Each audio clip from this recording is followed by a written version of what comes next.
Oke. Kita lanjut ya. Iman kepada qada dan qadar artinya percaya dan yakin dengan sepenuh hati bahwa Allah Subhanahu wa taala telah menentukan segala sesuatu bagi makhluknya. Menurut Yasin, iman kepada qada dan qadar adalah mengimani adanya ilmu Allah Subhanahu wa taala yang qadim ya. Yang qadim itu artinya yang sudah ada terlebih dahulu ya, mengimani adanya kehendak Allah yang berlaku serta kekuasaannya yang menyeluruh. Ini iman kepada qada dan qadar kalau diartikan secara definisi ya. Kemudian iman kepada qada dan qadar atau iman kepada takdir itu meliputi 4 prinsip. Yang pertama adalah iman kepada ilmu Allah Subhanahu wa taala yang qadim, tidak ada permulaan. Ya. Dan dia mengetahui perbuatan manusia sebelum mereka melakukan. Artinya sebelum kita berbuat, itu Allah Subhanahu wa taala sudah tahu. Yang kedua, iman bahwa semua qadar Allah Subhanahu wa taala itu telah tertulis di Lauhul Mahfuz. Ya. Kemudian yang ketiga, iman kepada adanya kehendak Allah Subhanahu wa taala yang berlaku dan kekuasaannya yang bersifat menyeluruh. Nah, kemudian yang terakhir iman kepada iman bahwa Allah Subhanahu wa taala adalah zat yang mewujudkan makhluk. Allah Subhanahu wa taala adalah sang pencipta dan yang lain adalah sebagai makhluk. Jadi Allah lah yang menciptakan, yang lain itu sebagai sesuatu yang diciptakan atau dalam bahasa lainnya adalah makhluk. Allah adalah khaliq. Ya. Next. Kemudian yang berikutnya kewajiban beriman kepada qada dan qadar. Diriwayatkan bahwa suatu hari Rasulullah Shallallahu Alaihi Wasallam didatangi oleh seorang laki-laki yang berpakaian serba putih dan rambutnya sangat hitam.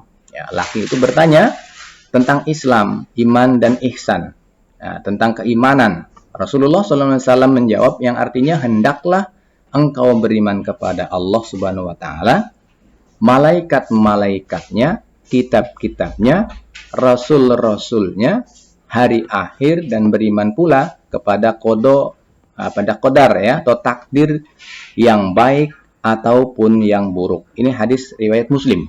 Ya. Kemudian pembagian takdir, macam-macam takdir. Ya, para ulama berpendapat bahwa takdir itu ada 2 macam. Ya, yang pertama adalah takdir mu'allaq. Ya, takdir mu'allaq itu adalah takdir yang erat kaitannya dengan ikhtiar manusia. Ya, misalnya seorang siswa bercita-cita ingin menjadi insinyur pertanian. Nah, untuk mencapai cita-citanya itu, ia belajar dengan tekun. Ya, akhirnya apa yang dicita-citakan itu menjadi kenyataan, menjadi sebuah realita. Dia menjadi insinyur pertanian atau menjadi orang yang ahli dalam bidang pertanian. Nah, ia menjadi insinyur pertanian begitu ya. Nah, ini takdir mu'allaq. Nah, jadi kalau ada orang yang kepingin pintar, dia harus berusaha dengan belajar. Nah, untuk mencapai takdirnya menjadi pintar, itulah dia harus melalui proses belajar. Karena tidak ada orang yang lahir langsung dia sudah pintar, langsung dia sudah kaya. Tidak ada anak terlahir kemudian sudah tertempel ATM isinya 1,5 miliar misalnya. Tidak ada ya. Nah, jadi orang kaya butuh proses. Orang pintar juga begitu, butuh bersungguh-sungguh. Itu namanya takdir mu'allaq. Jadi ada kaitannya dengan proses yang dilakukan oleh manusia. Sampai sini jelas ya? Oke, kita lanjut. Kemudian yang kedua ada namanya takdir mubram. Kalau takdir mubram ini takdir yang terjadi pada diri manusia dan tidak dapat diusahakan atau tidak dapat ditawar-tawar lagi oleh manusia. Artinya manusia tinggal menerima paket jadinya saja, ya, tanpa ada usaha atau upaya yang dilakukan manusia. Misalnya, ada orang yang dilahirkan dengan mata sipit, ya, atau dilahirkan dengan kulit hitam, sedangkan ibu dan bapaknya kulitnya putih. Nah, dan sebagainya. Ada yang lahir rambutnya keriting, ada yang hidungnya mancung, dan sebagainya. Itu semuanya adalah mubram. Manusia tinggal menerima saja, makanya tinggal terima dan syukuri. Nah, jangan kemudian yang keriting kemudian pergi ke salon di rebonding, yang hidungnya pesek kemudian operasi plastik dibikin mancung. Ini orang tidak mau bersyukur ya. Kalau merawat boleh, tapi jangan merubah ketetapan Allah Subhanahu wa taala. Oke, paham sampai sini ya? Mubram namanya, tapi kita tinggal terima saja. Berikutnya kaitan antara beriman kepada qada dan qadar dengan sikap optimis, berikhtiar dan bertawakal.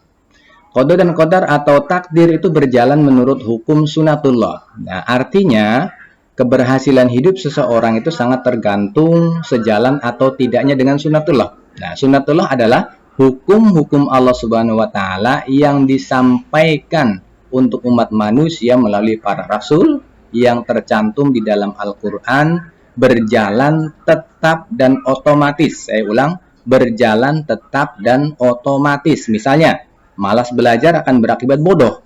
Nah, malas belajar akibatnya bodoh. Nah, kemudian tidak mau bekerja akan menjadi miskin, begitu ya. Orang yang menyentuh api pasti akan merasakan yang namanya panas. Nah, kemudian orang yang menanam benih akan tumbuhlah bibit itu. Nah, dan lain sebagainya. Nah, ini namanya sunatullah, tetap dan otomatis. Oke, bisa dipahami? Oke, next.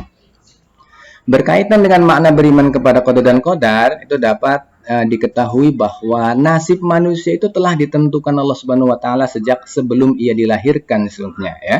Walaupun setiap manusia telah ditentukan nasibnya, tidak berarti bahwa manusia itu hanya tinggal diam menunggu nasib tanpa berusaha dan ikhtiar.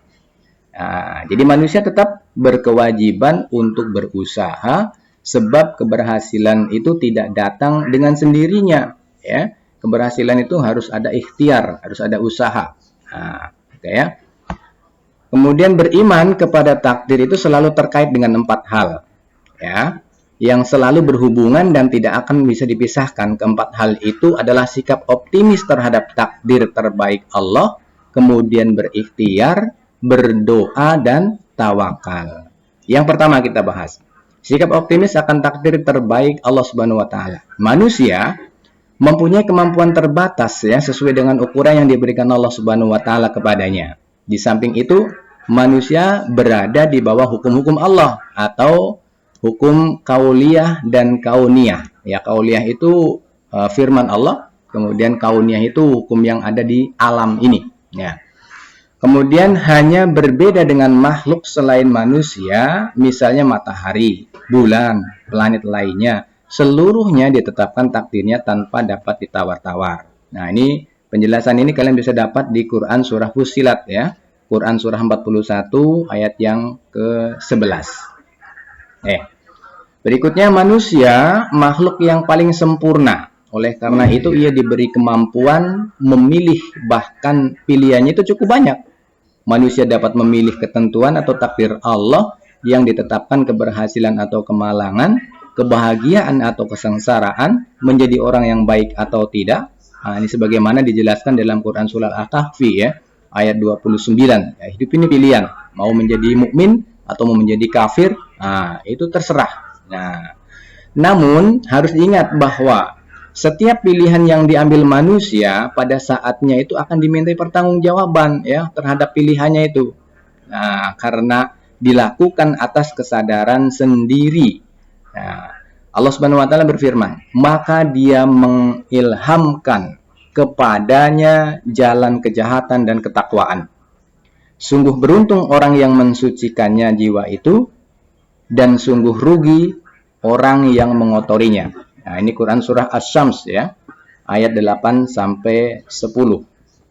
Fa'alhamaha fujuraha wa taqwaha qad aflaha man zakkaha wa qad khaba man dassaha. Nah, itu bunyi ayatnya, ya. Kita lanjut. Yang kedua adalah ikhtiar. Ikhtiar adalah berusaha dengan sungguh-sungguh, ya, dan sepenuh hati dalam menanggapi cita-cita dan tujuan. Dalam menggapai, ya, saya ulang, berusaha dengan sungguh-sungguh, sepenuh hati dalam menggapai cita-cita dan tujuan. Allah Subhanahu wa taala menentukan takdir, ya. Kita sebagai manusia berkewajiban melakukan ikhtiar. Saya kira jelas ini, ya. Kemudian yang ketiga adalah doa. Ya, doa itu adalah ikhtiar batin, ya, yang besar pengaruhnya bagi manusia yang meyakininya. Jadi jangan diremehkan yang namanya doa itu, ya. Dia akan berpengaruh besar terhadap hasil atau terhadap apa yang diinginkan oleh manusia. Nah, hal ini karena doa merupakan bagian dari motivasi intrinsik